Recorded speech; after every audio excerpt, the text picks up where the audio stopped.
Okay, fellow babies, welcome back to Pachter Factor on SIFTD.net. If you're watching as a Patreon patron, we thank you.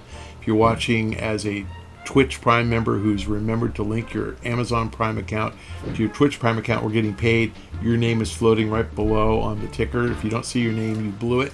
You didn't do it right. It's free. Do it.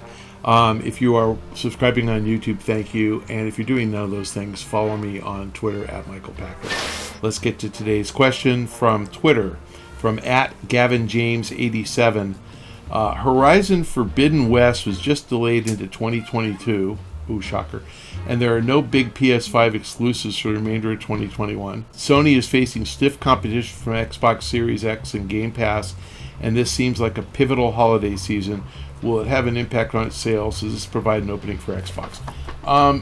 Actually, none of those things. As Shane will tell you, you still can't get a PS5. So there's no opening. I think Sony is prudently looking at their supply situation and saying, we can't sell PS5s any faster than we can make them. We can't make them fast enough to satisfy demand.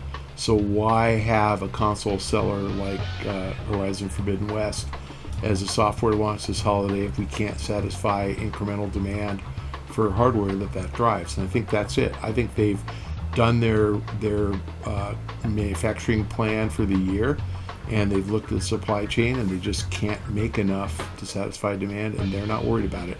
And the opening for Xbox Series X, you can get an Xbox, but not easily, and those guys are selling out too, and they're not in demand as much as PS5.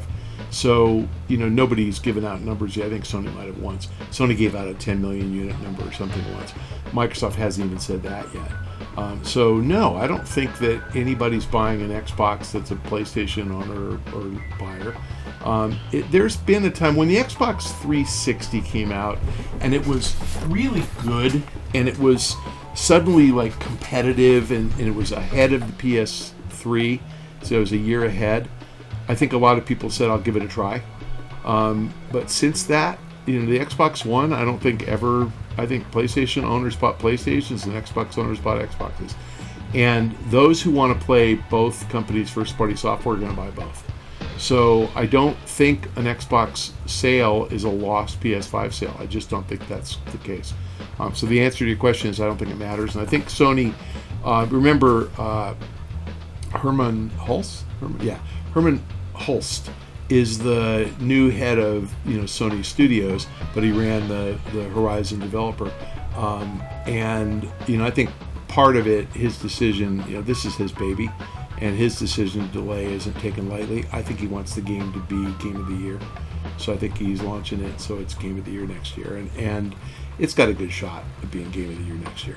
I don't think that Xbox sales could be any higher than they are. The way that they're selling them on an installment plan, $35 a month, and you get Game Pass, and you get Xbox Live Gold, and you get a console, that's just compelling. That's just a really good deal. And they're going to sell as many of those as they can, but I don't think they can satisfy demand. So no, I don't think Sony's losing anything by delaying Horizon. We do have this kind of question every time any big game, any big first-party exclusive is delayed. But Halo was delayed a year ago, and nobody even blinked.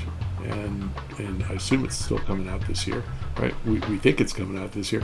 What's going to be interesting is to see the Halo sales numbers, because my expectation is they're going to be exceedingly low. And I say that because the last time Microsoft gave a number that I saw was 18 million. It's probably 22 million Game Pass subscribers right now. It'll be 25 by this holiday. 25 million people are going to be able to play Halo day one. And you got to believe that some chunk of those people would have been buyers of Halo if they were paying $60 for it. So my guess is, if Halo normally would sell 8 million units at holiday, it's going to sell 3, and probably fewer, because 25 million people are going to get it. And I just think that's part of Microsoft's strategy, and they don't care. Fortunately, it's an internal studio, so their bonuses aren't going to be based on how many dollars the game does. Their bonuses are probably going to be based on how many minutes of engagement or hours of engagement they get. And please trust me, 25 million people are going to play the shit out of Halo, and they're going to play a lot more hours than 8 or 10 million who bought it. So, I think the 343 guys are going to be pretty excited and happy with what they've accomplished when that game comes out. So again, I don't think the console guys are competing the way that they have in the past, more because of supply constraints and that shift in business model of the Game Pass with an installment plan for the console than anything. Next year, when they're back in supply and demand balance, absolutely it matters. And Halo will be old, Horizon will be new, so that'll give Sony a leg up. And I'm sure that Sony's got something else planned for next year. I'm sure there's another big title. They're loaded, and they'll have a Gran Turismo probably by then too. And my guess is there'll be another Spider-Man game by then. Well, there'll be something from Insomniac. Okay, fellow babies, thanks for joining us on Pachter Factor. We'll see you next time. If you're watching on Patreon real time as a patron, thank you so much. If you're watching on YouTube as a subscriber, thank you so much. Please remember to link your Twitch Prime account to your Amazon Prime account. Instructions are in the show description. Your name is scrolling below me as I speak. If you don't see your name, you didn't do it again. And if you've done none of those things because you're just too lame, then follow me on Twitter, because all my Twitter followers are lame, just like you. @Michael Pachter. See you next time.